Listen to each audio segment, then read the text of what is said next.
لا يصير إليه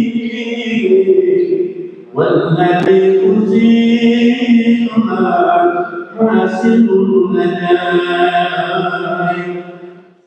فاستعجل بربي والذي عليه في فرج الحكيم والسمع المسموع لا يكفر حاله ما أدير يقول سر المصطفى عن حديث بشير أتى بالأنبياء على بدر المنير صلى الله عليه رب الكثير مارم السماء فلت بالقصور لا يكسر هم ما قدر يقول اللهم صل وسلم وبارك عليه وعلى آله فاتح إلى سيدنا وحبيبنا وشفينا رسول الله محمد بن عبد الله وعلى آله وأصحابه وأزواجه وذريته وأهل بيته أجمعين خصوصا إلى روح سيدنا أحمد بن عيسى المهاجر الفقيه المقدم محمد بن علي بعلوي وجميع سادات علي بعلوي وصول وفروعهم وإلى حضرة النبي الفاتحة. أعوذ بالله من الشيطان الرجيم بسم الله الرحمن الرحيم الحمد لله رب العالمين الرحمن الرحيم مالك يوم الدين إياك نعبد وإياك نستعين اهدنا الصراط المستقيم صراط الذين أنعمت عليهم غير المغضوب عليهم ولا الضالين آمين. السلام عليكم ورحمة الله وبركاته. الحمد لله القوي سلطانه الواضح برهانه المبسوط في الوجود كرمه وإحسانه تعالى مجده وعظم شأنه خلق خلق الحكمة وطاع عليها علمه وبسط له من فائد المنه ما جرت به في أكداره الكسمة. أشهد أن لا إله إلا الله وحده لا شريك له وأشهد أن سيدنا محمد عبده ورسوله لا نبي بعده. اللهم صل وسلم على نبينا محمد وعلى آله وأصحابه ومن تبعهم بإحسان إلى يوم القيامة. أما بعد سبحانك لا علم لنا إلا ما علمتنا إنك أنت العليم الحكيم. Rabbi israh li sadri wa yassir li amri wahlul 'uqdatan min lisani yafqahu qawli wasadid lisani wahdi qalbi bihaqqi sayyidina Muhammadin sallallahu alaihi wa alihi wa barak wasallam. Ya man huwa fi 'uluwihi kain ya man huwa fi fil hamid ya man huwa fi majdi matin. Allahumma akrimna bi nuril fahmi wa akhrijna min zulumatil wahmi warzuqna fahman nabiyyin wa hifdzal mursalin wa ilhama malaikatil muqarrabin. Rabbana zidna ilman wa fahma wa akla ya akramul akramin bihaqqi sayyidina Muhammadin khatamil anbiya'i wal mursalin. Ya Rahman ya Rahim wa sallallahu ala sayyidina Muhammadin wa ala alihi wa sahbihi wa barak wa sallam walhamdulillahi rabbil alamin. Qala al-musannif rahimahullah wa radiyallahu ta'ala anhu wa ardhah wa nafa'ana bihi wa bi'ulumihi wa amaddana bi asrarihi wa a'adana min barakatihi fid darain. Radiyallahu ankum. Faslun babu man shalla bin nas jama'ah ba'da dhahabil waqti. Alhamdulillah, puji syukur kehadirat Allah, salawat salam senantiasa tercurahkan kepada junjungan mulia Nabi tercinta Nabi Yuna Muhammad sallallahu alaihi wa alihi wasallam beserta segenap keluarga beliau, sahabatnya dan umatnya. Yang sama-sama kami muliakan seluruh imam Masjid Al-Muhajirin wabil khusus Ami Alwi Albar mata'ana Allah Ta'ala bituli hayatihi wa umrih, wal Ustadz Irsyad wa Ustadz Abdurrahman wal Ustadz Syarif wa Ustadz Jamal wa jamil hadirin wal hadirat yang insyaallah dirahmati Allah Subhanahu wa Ta'ala. Ada satu tokoh ulama bernama Imam Abu Hatim Ar-Razi. Beliau sahabat dengan Imam Bukhari dan satu umur. Mungkin bisa dikatakan Abu Hatim Ar-Razi salah satu gurunya Imam Bukhari. Dan bisa juga sebaliknya, Imam Abu Hatim juga adalah murid dari Imam Bukhari. Saling berbagi ilmu. Nah, Imam Abu Hatim Ar-Razi kelahiran tahun 195 Hijriah di kota Rai. Kota Rai ini zaman sekarang Kabul di Iran. Wafat juga di kota yang sama. Wafat pada tahun 277 Hijriah. Jadi beliau satu umur ya dengan Imam Bukhari, dan beliau ini jadi simbol penuntut ilmu sejati. Karena beliau ceritakan kepada putranya beliau, juga seorang ulama bernama Ibnu Abi Hatim, di mana beliau menempuh perjalanan lebih dari 6.000 kilometer jalan kaki lintas negara untuk menuntut ilmu, untuk mengumpulkan hadis-hadis Rasulullah Muhammad sallallahu alaihi wasallam. Jalan kaki dari Iran ke Irak, Irak ke Mesir, Mesir ke Turki, Turki ke Khurasan, terus ke Tanah Suci, terus ke Palestina. Itu semua proses nuntut ilmu beliau. Beliau katakan berjalan kaki. Dan coba dihitung, sudah menempuh lebih dari 6.000 kilometer. Nah, ini bagaimana kita lihat kesungguhan ulama terdahulu di dalam menuntut ilmu. Man lam yajid muallima falyarhal. Siapa yang tidak mendapati guru, maka pergilah berangkat untuk mencari guru. Ya. Bahkan pernah 2 hari tidak makan, tidak minum. Bekal habis di dalam perjalanan menuntut ilmunya. Bahkan sampai pingsan. Sudah tidak ada uang, pakaian yang ada di badan dijual untuk beli makan. Jadi luar biasa ulama-ulama terdahulu di dalam menuntut ilmu. Nah, beliau ini dikenal juga sebagai ulama yang disebut oleh Imam Zahabi di dalam Siyar A'lamin Nubala sebagai Al-Imam Al-Hafiz, seorang imam, seorang Al-Hafiz yang sudah menghafal hadis 100.000 sampai 300.000 hadis Rasul sallallahu alaihi wasallam minimalnya, baik matan dan sanad. Man hafiza mi'ata alfi hadithin matnan wa isnada. Dan dijuluki juga sebagai an-naqid, kritikus hadis.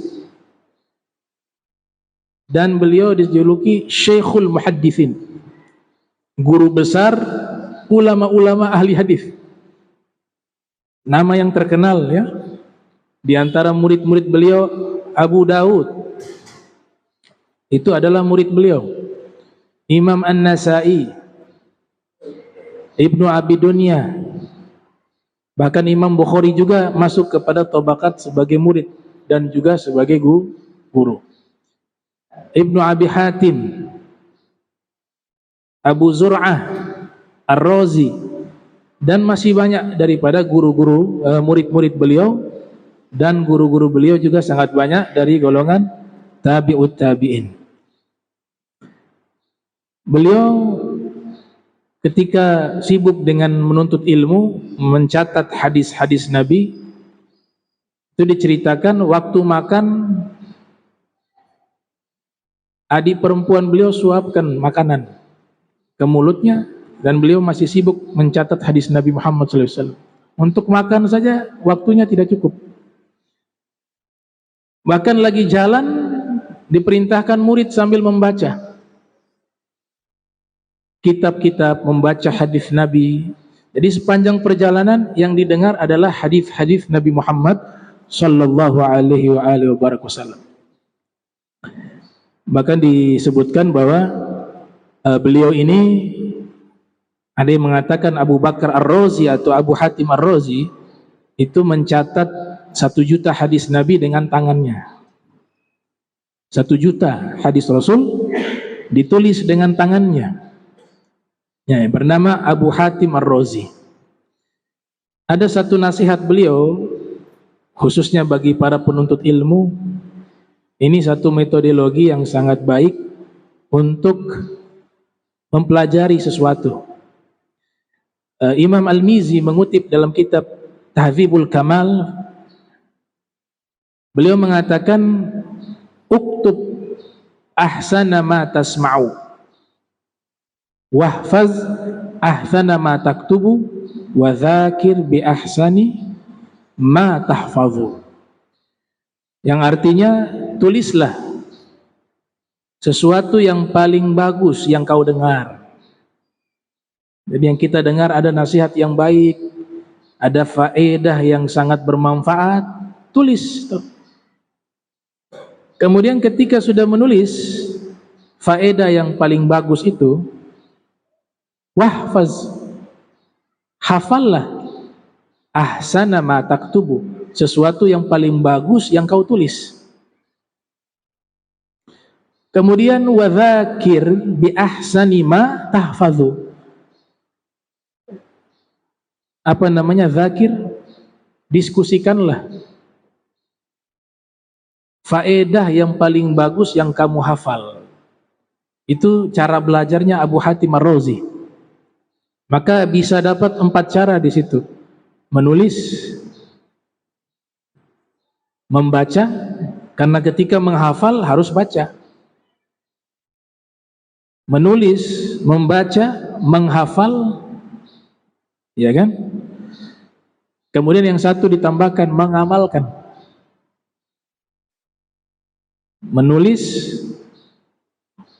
membaca, menghafal, mendiskusikan, yang keempat, dan yang kelima mengamalkan. Tuh. Nah, beliau katakan juga, semua kita ini punya akal yang sama pada hakikatnya. Gak ada secara umum akal ini lebih baik daripada akal yang ini. Akal si A lebih cerdas dari akal yang si B. Memang ada, tapi tidak banyak. Tapi kalau disensus rata-rata akal manusia itu sama. Maka beliau katakan, cara yang paling terbaik agar kita mengasah hafalan kita, bagaimana kita menghafal dengan cepat, adalah istiqomah menghafal. Orang yang tiap hari menghafal, maka secara tidak langsung dia sedang mengasah akalnya menjadi tajam dan cepat di dalam menghafal. Diibaratkan akal manusia seperti pisau. Jika diasah setiap hari dia akan tajam. Akal manusia seperti itu. Tapi memang ada juga yang memang Allah ciptakan akal mereka itu di atas rata-rata, ada juga. Tapi umumnya sama. Umumnya sama. Ada yang alim karena usahanya, mujahadanya. Tapi ada yang alim karena memang Allah sudah ciptakan otaknya itu cerdas.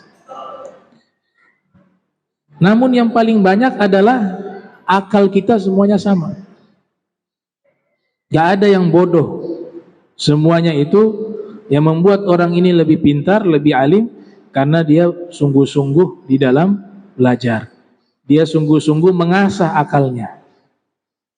Jangan heran kalau ulama dulu, ya, ada satu kitab berjudul Al-Mukhtar min Manaqibil Akhyar, karya Ibn Athir. Diceritakan ulama-ulama terdahulu memiliki hafalan yang luar biasa. Al-Imam Ibn Qutaybah mengatakan, ma sami'at udhunai syai'an qat illa wa'ahu qalbi. Saya kalau mendengar sesuatu langsung terhafal dalam hati saya. Itu kata Imam Qutaybah, Al-Imam Ibn Qutaybah. Ada juga Imam Abu Zur'ah Ar-Razi mengatakan, ma sami'at udhunaini syai'an qat illa wa'ahu qalbi hatta adkhula suk. Ia mengatakan, saya ini kalau mendengar sesuatu langsung terhafal. Hingga ketika saya lewat ke pasar, mungkin dia menuju ke rumah gurunya, pasti akan melewati pasar tersebut. Di zaman itu ada orang sering bernyanyi, wanita-wanita itu ada yang bernyanyi. Beliau kalau lewat ke pasar tutup telinga, dua telinganya ditutup dengan jari, sampai ke rumah gurunya baru dia buka. Ditanya oleh kawan-kawannya, kenapa kau menutup dua telingamu dengan jari ketika lewat di pasar? Dia mengatakan, kalau saya tidak menutup telinga saya, lirik lagu yang dinyanyikan tadi terhafal semuanya. Makanya saya tutup. Sekali lewat terhafal. Al-Imam Syafi'i wa kadzalik begitu. Imam Syafi'i ketika membaca satu lembar, yang lembar sebelahnya ditutup. Karena kalau dibuka sekali lihat terhafal. Akhirnya hafalnya tercampur di lembaran yang satu dengan satunya. Harus ditutup. Itu menunjukkan luar biasanya ulama-ulama kita terdahulu dari sisi hafalannya. Di situ juga beliau katakan harus rajin nulis. Kita harus banyak mencatat. Ya, Nabi pernah memberikan pesan, ikatlah ilmu kalian, kata Nabi. Qayyidul ilma bil kitab. Ikatlah ilmu kalian dengan menulis. Al-Imam Syafi'i mengatakan, al-ilmu saydun wal kitabatu qayduh. Qayyid ulumak bil hibali wathiqah. Ilmu adalah hewan buruan. Maka ikatlah hewan buruanmu atau ikatlah ilmumu dengan tali yang kokoh. Al-Habib Ali bin Muhammad Al-Habsyi mengatakan, ma kutiba farra wa ma kutiba qarra wa ma hufidha farra. Sesuatu yang ditulis abadi, tapi sesuatu yang dihafal suatu saat bisa hilang.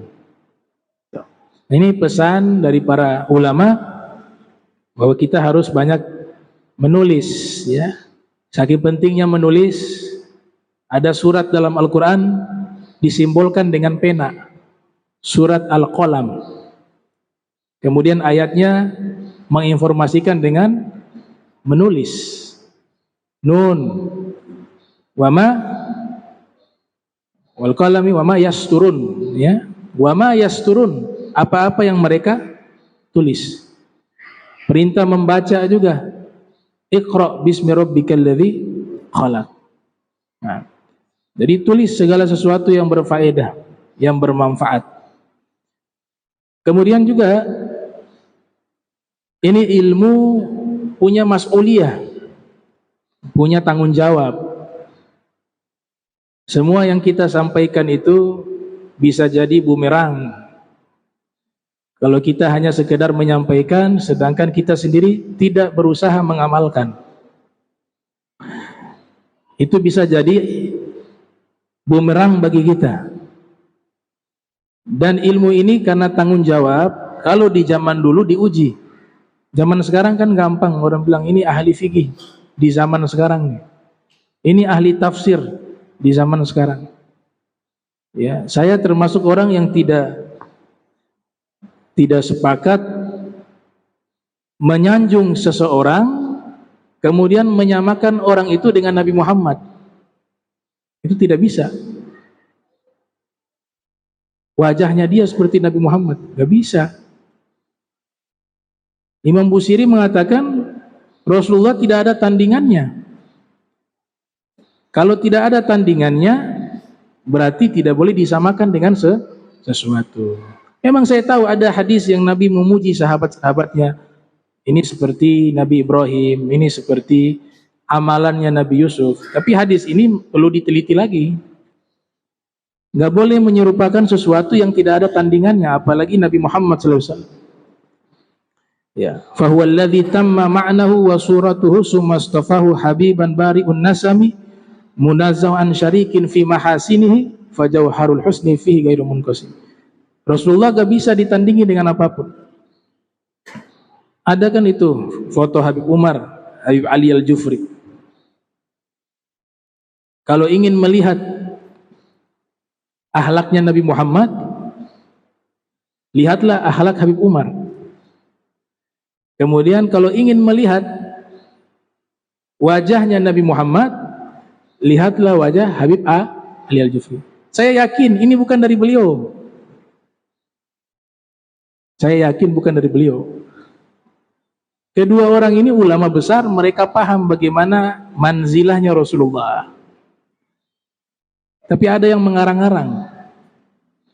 Bagaimana mungkin mukanya, wajahnya sama dengan Nabi Muhammad? Gak ada di dunia ini yang wajahnya sama atau seperti. Kalau seperti itu kan hampir sama. Hampir samanya saja gak bisa. Gitu. Jadi menyanjung juga harus pada porsinya yang tepat. Oh, Rasulullah di atas segala-galanya, gak bisa. Saya kagum sama Emil Kimmel yang di Jerman itu. Punya kitab Inna Muhammada Rasulullah. Sesungguhnya Muhammad adalah utusan Allah. Seorang wanita, Prof. Dr. Emil Kimmel, menulis kitab sejarah Nabi Muhammad. Apa kata beliau? Bahwa membandingkan Nabi Muhammad dengan sesuatu yang ada di bumi itu adalah satu penghinaan kepada Nabi Muhammad. Kenapa demikian? Karena bagaimana mungkin sesuatu dinisbatkan, dibandingkan atau diserupakan dengan Nabi kita Muhammad sallallahu alaihi wasallam yang memang Allah menciptakan beliau sebagai makhluk terpilih, makhluk yang paling mulia, makhluk yang paling sempurna, makhluk yang tidak ada tandingannya. Gak bisa dibandingkan dengan tokoh-tokoh dunia. Michael Hart menulis tuh buku, Rasulullah sebagai manusia yang punya pengaruh nomor 1 di dunia. Kata Emil Kimmel, ini pun tidak layak. Rasulullah keluar dari ranking itu. Abraham Lincoln, ada Zheng Zihan di situ, ada Mahatma Gandhi di situ. Dari kesemua ini nggak ada satu yang bisa setara dengan Nabi Muhammad sallallahu alaihi wasallam. Itu bahasa zauk ya, rasa. Ya, mungkin memandang Nabi dari sisi apa? Sisi basyariah saja, kemanusiaan. Tapi hakikat kemuliaan Rasulullah di atas segala-galanya. Itu. Jadi gak boleh kita sanjung, oh ini luar biasa, ini wajahnya mirip Nabi Muhammad, akhlaknya mirip Nabi Muhammad. Jauh, gak bisa, gak bisa. Nabi Muhammad gak bisa disamakan dengan apapun. Ya.